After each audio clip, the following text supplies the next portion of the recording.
India has strongly condemned Pakistan at United Nations Security Council for denying transit access to Afghan traders. Speaking at the United Nations Security Council, Ambassador Parvathenini Harish called Pakistan's denial of transit access to Afghan traders as an unprecedented trade and transit problem. The ambassador termed it as transit terrorism. The Indian envoy even added that Pakistan is weaponizing Afghanistan's trade and transit vulnerabilities, and that India is issuing hundreds of long-term business visas to help affected Afghan traders. The cynical closure of access for this landlocked country is in total violation of UN declarations on landlocked developing countries and a clear weaponization of their trade and transit vulnerabilities.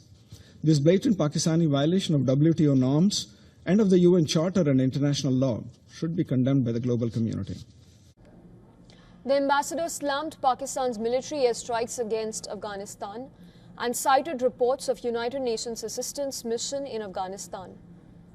The Indian envoy said that 372 civilians have been killed, while 397 others have been injured in Pakistan strikes. He said that such actions have resulted in huge civilian casualties and suffering to the people in Afghanistan.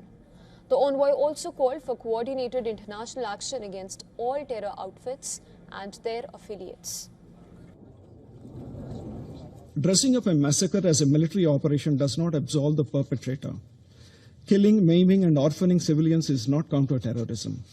Espousing high principles of international law and Islamic solidarity while mercilessly carrying out airstrikes during the holy month of Ramadan is a perfect example of hypocrisy. Blaming neighbors for its own failures is an old Pakistani habit.